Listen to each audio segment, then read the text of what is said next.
Welcome everyone that's joining us. Just to introduce myself, my name's Donna and I'm the owner of Riverside Beads and our sister company Riverside Crafts as well. So Riverside Beads is our bead side of our business where we do lots of free tutorials. We also have an in-person shop as well based here in the UK, Market Deep in Peterborough. So we're open 6 days a week if you ever wish to visit. We run lots of different classes as well where you can come and join in and do a little bit more with us. But for the purpose of today, I am going to show you our little free tutorial to show you how to make our cute little candy cane make, which is a candy cane wreath. So it's done on this item here, which is a, for those of you that may recognise, that is a it's made out of a sort of a memory wire style wire, and it is a wine glass charm. So it is perfect for popping around wine glasses, but for this we are turning it into a little cute candy cane wreath charm. So all the materials that you're going to need come in our kit, or we have them available individually if you want to just buy bicones and our cute little candy cane enamel charms as well, which is this one here. So this is just perfect for various items of jewellery, but for this it makes a lovely decoration piece. Now the first part of the process, this here opens up. Now it's not designed to do this because it is designed to just go around your wine glass and then clip on. So we're going to add some items onto it by opening this up with flat nose pliers or something to open that, and then you have to push it slightly to one side to get that on. And then you've got 3 bicones within the kit. So you just add those on, picking those up, taking the wire directly to the bicone. I find easiest straight from the bead mat. If this doesn't work for you, you can pick the bead up and try and thread it on, but I find it so much easier to go directly to the mat. So it's quite a sturdy frame, it will hold its shape roughly. On the odd occasion when you go to do the final part, which will be bending that back up, sometimes it will snap on you and you just have to kind of reposition it and bend it a little further down. It's not the type of material that's designed to be open and closed like we're doing with this. I'm just picking these up. It's quite a quick make around the edge there because it's just nice bicones, lovely AB bicones there as well, which just gives, you can really see that beautiful shimmer on those. So with our kit you obviously get everything step-by-step instructions that you're going to need to recreate this. So these steps are photographed within a kit as well, so you can see what you'll need. I'm going to go all the way with this one, or fairly near to the end. I forgot my pattern. White, red. No, white, clear, red. Clear, red. There's my colour. So it gives that nice stripe, and that's worked rather quite well. I could pop another white one on there. I think I could just fit another white one on. You don't need it quite so full, but I will do it. If this was to snap off at this stage, you would need to probably just remove one to redo that, but with the flat nose pliers just bend that back up. Now at that point that won't fall off then, so that can go back through there. So you could still use this as a wine glass charm at this point, pop it around the stem of your glass and pop that on.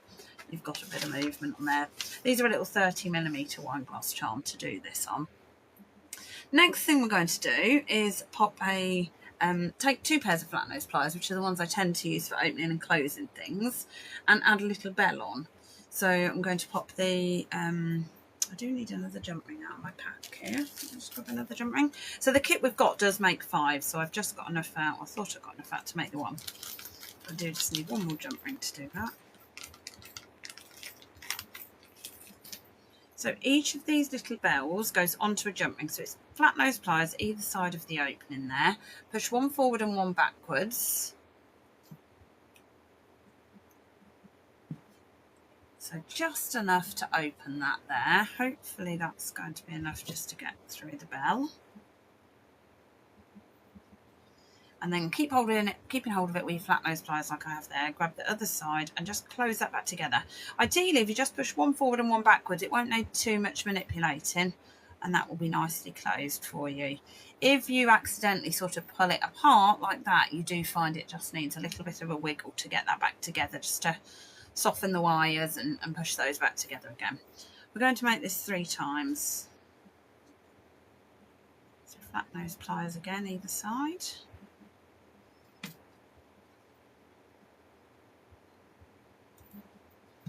on. Flat nose pliers back together again. You've got a little clip there, which you do sometimes get with jump rings, just the clip of the two bits of metal clipping together. Just a bit of an indicator you've got it nice and straight and secure. It's just through that tiny little hole at the top of these bells. They're craft bells, but they make the perfect addition to this jewellery making project. So I've got myself 3 little bells there, each individual one onto jump rings there. Then we've got our eye pin, and we take our eye pin, flip open the base of that, again with flat nose pliers. So one side of it will open and one side will be part of the structure of the eye pin. So flip that open there and pop your charm onto that opening. You see I have to support it a little with my finger there. So just to make sure that it's captured within there. So I've got it slightly tilted there to hold in place. Close that up. It's not quite closed again, a little wiggle and reposition just to get that closed. You might want to make sure that doesn't fall off at this stage. Then I've got my eye pin with a little charm onto the bottom, so that's that bit done. Then we take the eye pin and we pick up a bicone.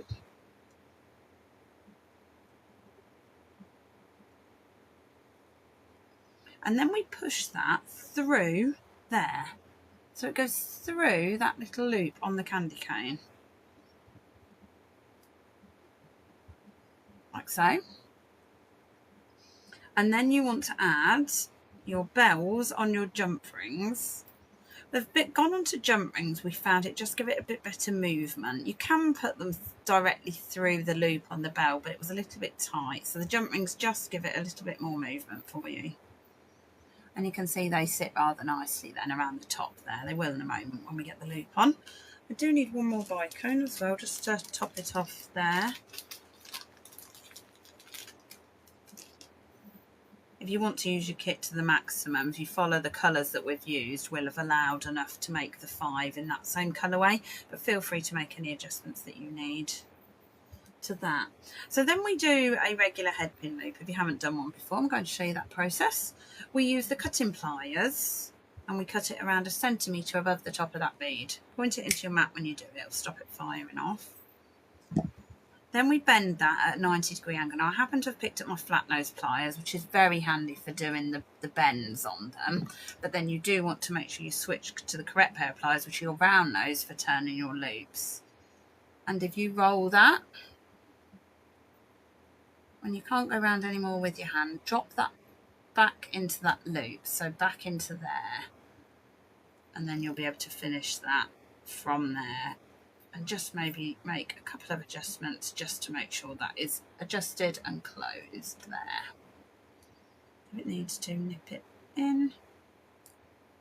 There we go. Got ourselves a little loop closed at the top of there. Hopefully they all sat correctly. I forgot to check they were all in the right place. But yes, that's fine. We've got the movement on those that we need.